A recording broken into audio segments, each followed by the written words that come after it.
In the playoffs, we chat with head coach Chris Prothro about all kinds of stuff regarding the baseball program, and we'll also talk a little football editions as well. That's what's cooking on today's Sports Stove Local Hour.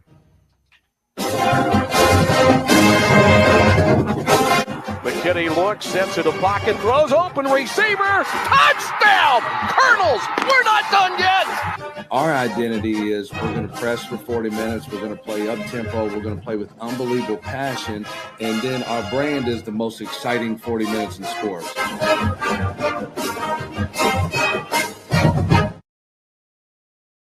Welcome in to an all-new edition of the Sports Stove Local Hour presented by IPM Pest and Termites, Central Kentucky's neighborhood pest professionals. We have another wonderful program for you today. Head coach Chris Prothro from EKU Baseball joined the program, and I was chatted with him on Monday before the Tuesday game, but a great conversation as usual with Coach Pro, and gives a lot of insight into even what's coming up in the offseason, but things about the playoffs. And, of course, EKU wins Game 1 of Pool B, taking out North Florida in this first game of the ASUN playoffs. And we talked about the pool play. There have been some confusion about that, so I asked Coach about that. He'll talk about that as well. And I'm told the ASUN commissioner will be addressing it as well in another interview, not on this program, but that's okay. But a lot of fun stuff happening with EKU baseball, and the excitement just continues to build. And then, of course, we're also going to talk about some EKU football additions that were announced at least by the individuals here today. So we'll talk about some new football additions as well. I can continue to talk about baseball, but the truth is we cover a lot of the topics in the interview with Coach Prothro. So we're going to go straight to the interview with Coach Chris Prothro. All of our interviews are presented by All Around Roofing. All Around Roofing is a locally owned company servicing Madison County and all surrounding areas as well. They handle all the exterior needs of your home. So not just roof repairs and replacements, but also windows, siding, soffits, chimney flashings, and so much more. And so make sure you look them up on Facebook to find pictures before and after. You can find them at All Around Roofing KY there on Facebook. So let's go ahead and not make you wait any longer. Let's get you out to Coach Chris Prothro, and then we'll talk a few other things when he is done.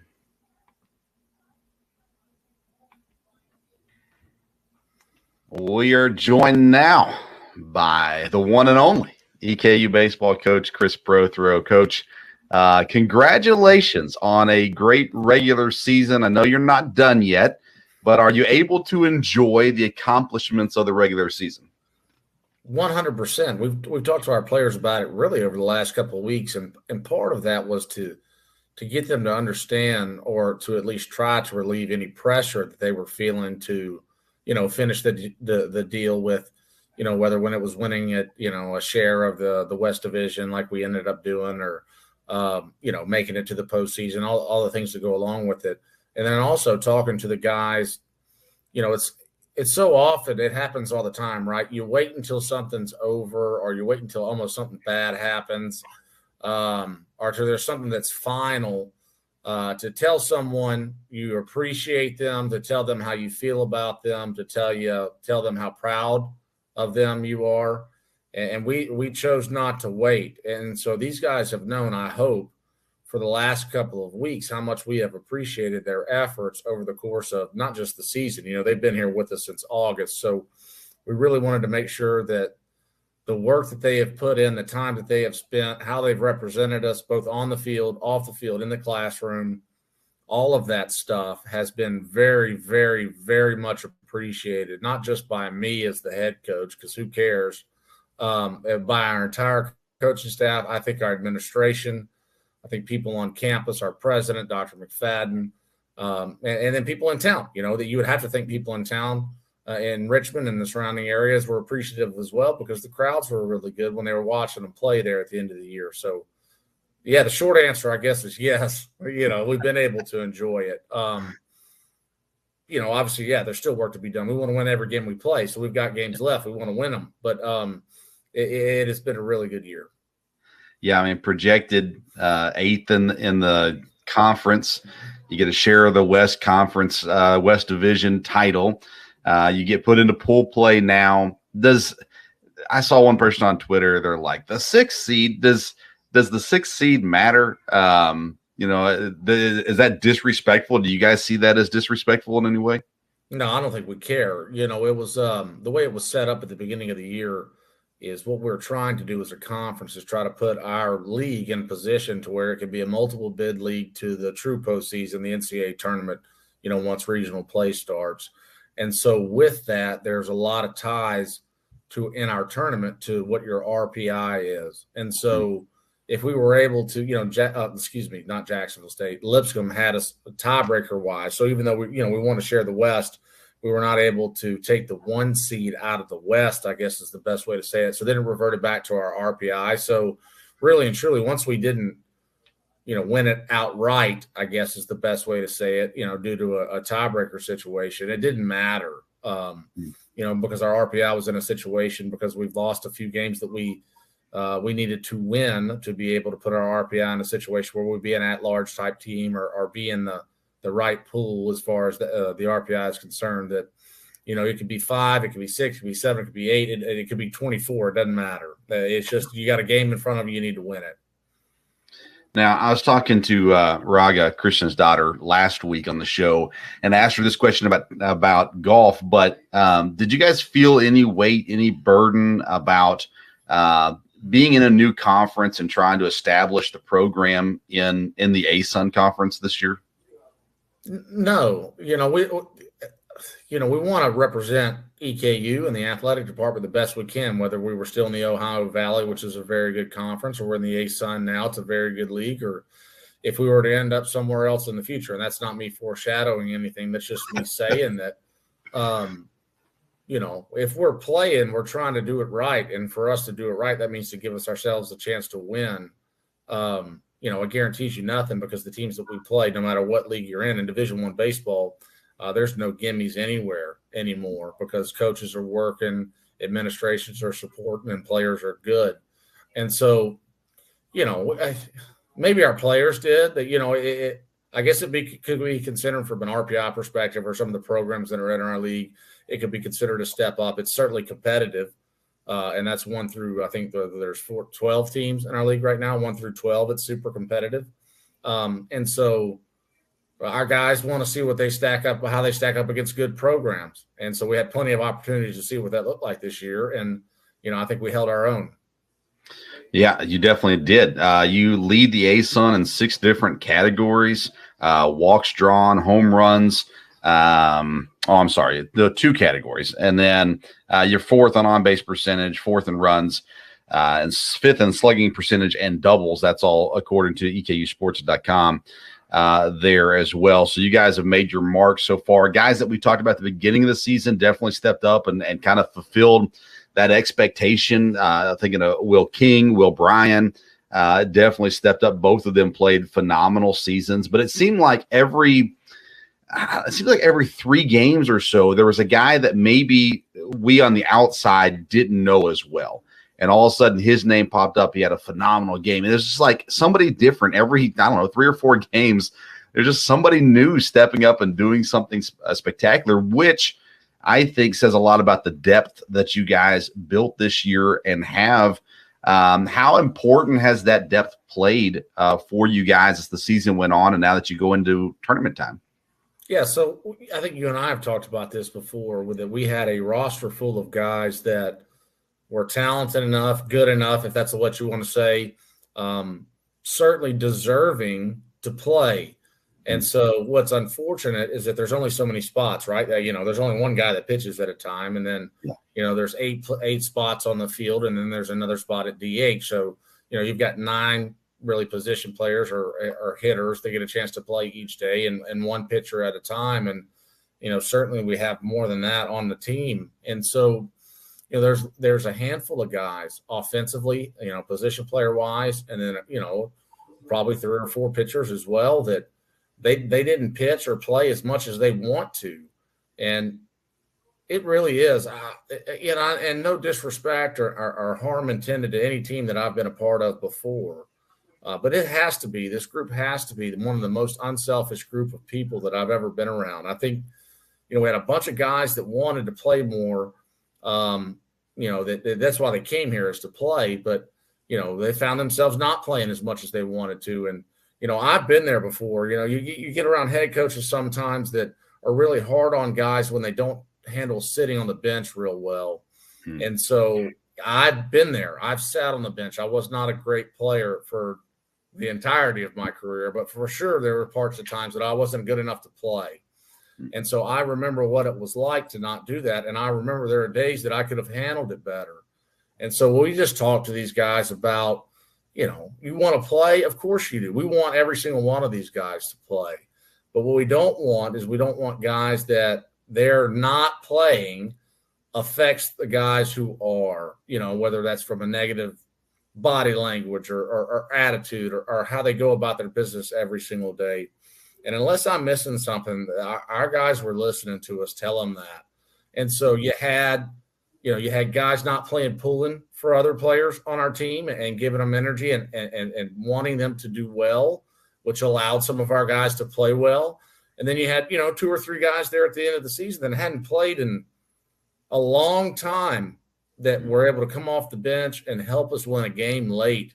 And I thought that was super impressive. You're looking at Matthew Corlew, Khalil Bell, Christian Jones has pitched well over the last last week or so, hadn't pitched much to that point.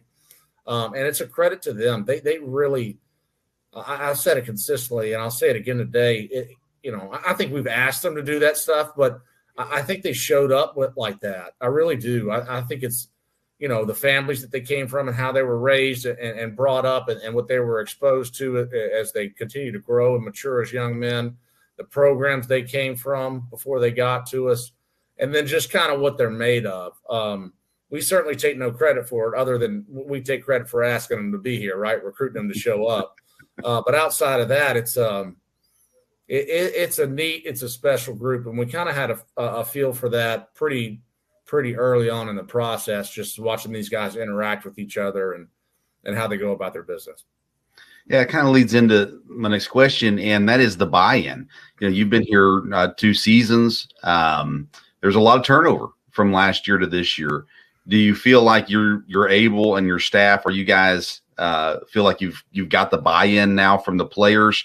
Not to say that everybody that left wasn't, but try not to badmouth anybody. But no, but you should, nor should you. You're not going to either. I know what you're asking. I think the best way for me to answer that is to tell you, we had 10 returners from last year. And when we won on Friday and we clinched a spot in the conference tournament, which was a big deal for this program. Are there other programs that's not such a big deal for? Certainly. But it will always, to be able to play in the conference tournament, to be able to have a chance to play in the real season, to be able to clinch that will always be a big deal for whatever program I'm associated with. And so when we were able to do that, I texted those 10 guys. You could call them all, but they're not going to answer. In 2022, guys just want to text you and be done with you, right? But I texted all 10 of them in a group message, and I told them, thank you. I said, thank you for coming back. I said, it was probably hard for them to believe that we were going to be in this position a year after, we had exit meetings and all the things that went at the end of the year last year. And either they didn't want to try and go, right? They were comfortable where they were, or they believed in us, our coaching staff. And I choose to believe that they believed in us. And so I said, thank you for that, because there's 10 guys that came back, and not all of those 10 guys have played a ton. But I told them, if it was 9 guys, in my opinion, if it was just 9 of the 10 or 8 of the 10, I didn't think we would be where we are right now. That it was critical. I think the buy-in to what we're asking our players to do comes from those guys, whether it's a Will Bryan or a Will King or a Rutger Pori or a Kendall Ewell, or I could go through all 10 of them. I'm not going to. It won't take that long. Obviously, it's not that big of a number, but that it's their program. Yeah. It's not mine. It's not our coaches. It's their program. And so what we have accomplished to other people, maybe outside of our program, maybe it's not that big of a deal. I think it's a huge deal to be at 35-19, to clinch a share of a West Division title, to be coming down here to represent the university and the program in a conference tournament down in Florida. I think it's a massive deal. I do. And I think they're responsible for it. And then I think that, what we got right with the 25 or 26 guys that we brought in is we got their character right. And then, they're good players too. Don't get me wrong. But it's been a wonderful group of young men to coach. And so we're very grateful, but especially to those 10. It's a little bit different with those 10. It just has to be. I think it's natural, and I think that's just me being honest. Yeah. But yeah, have they bought into what we're saying? That's sure. I don't know. I think they bought in. I think if they weren't doing something that Logan Thomason was happy with, and they needed to change, and I think they did, or Will King or Santi Peralta or Bryce Travis, or I think Charlie Ludwig. I think I hit all 10 now. That those guys are responsible for the buy-in, the culture, and the chemistry, and all that stuff. So that's what I think. Yeah, that's great. Now, by the time the episode airs, you guys will already have one game under your belt. Tuesday evening, you play. The way I understand it, you play Tuesday, Wednesday, and Thursday. Correct? Right. We go Tuesday and Wednesday at 11 a.m. and then Thursday, should it be necessary, we play at 7 o'clock. Okay. So how much of setting your rotation? I see that you've announced that Isaac Milburn will be starting the first game. How much of that is just that's the way the schedule falls versus strategy and those kinds of things? It's 100% with the way the schedule falls. We went into the weekend last weekend with Central Arkansas. We knew we needed to win one to get in. We were pretty certain if we won one, we would get in. And then we knew that there was a chance to win a series that we would end up with a division title, which is what we got. But and so we had to pitch what was our pretty standard weekend rotation, which would be.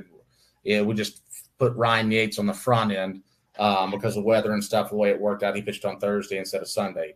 And so Isaac has been pitching on Tuesdays for us all year. He's pitched against Kentucky, Louisville, Western Kentucky, Marshall, on down the line. That keeps him on regular rest. Yates, because we were careful with his pitch count on Thursday, because that's kind of been the deal with him over the last month or so, he can come back on Wednesday. And then we'll see, because what we're not going to do is we've tried to tell our players is we're not going to win a game. We're not going to put them at risk. Right. And so, Reese Brown threw 108 pitches, I think, on Friday. And Michael Schuler he came out at 96 pitches on Saturday, I'm pretty sure. So it's not fair to them. They have futures both here. They're not done here after this year. And then, hopefully we can continue to work with them and develop them. They've got a future for when they leave here too, which is going to be way more important than us trying to win a game at 11 o'clock on a Wednesday morning. So, it may not put us in the best position to win this tournament, but it'll put this program in the best position, whether it's for next year, the future moving down the line, people that we recruit, that they know that we'll take care of our players.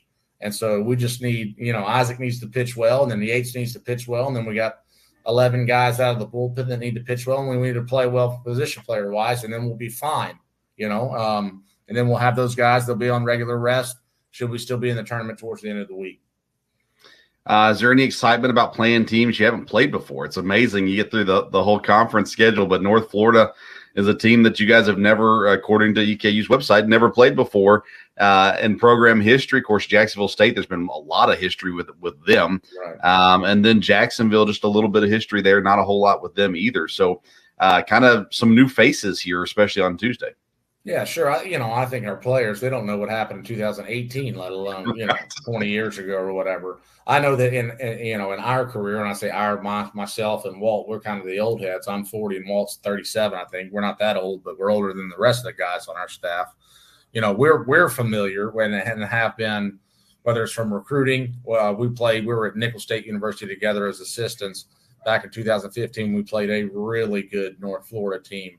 in a tournament in Pensacola. And I've coached a couple guys from Jacksonville up in the Northwoods League. Now that was almost 15, 20 years ago now. But we just know that they're good programs, that they're well coached, and whether you've played them before, you've played them 1,000 times, and Jacksonville State's the same way. When they have good players and they're well coached, and the programs that they, or the administrations, the universities that they're representing, they're investing in the program, you just know you got your hands full, and it's a challenge. And I certainly hope, but I know that our players are excited about that challenge.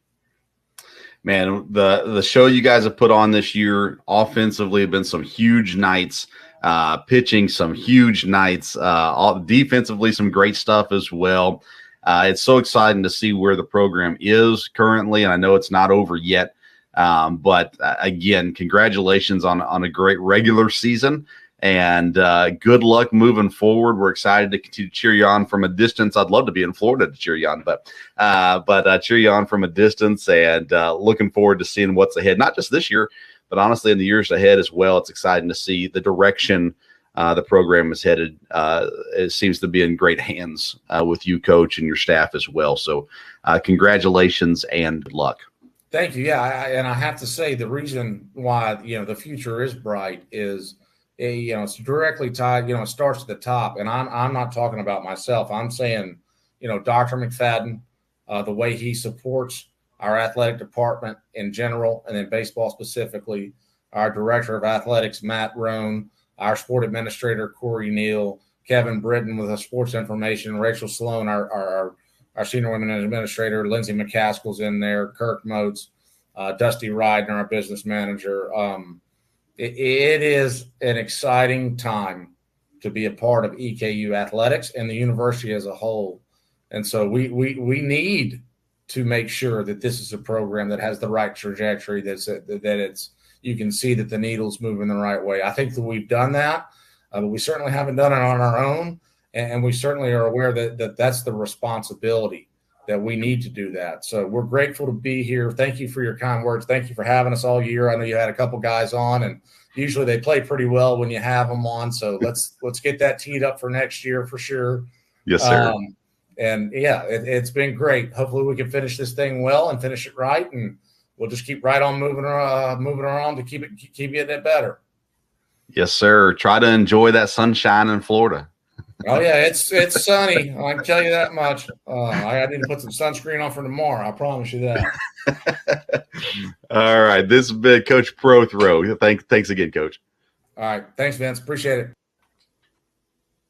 So that was Coach Chris Prothrow from EKU Baseball. We sure appreciate him taking the time to join us amidst his busy schedule down there in Florida. And thank you, KB, for setting that up as well for us.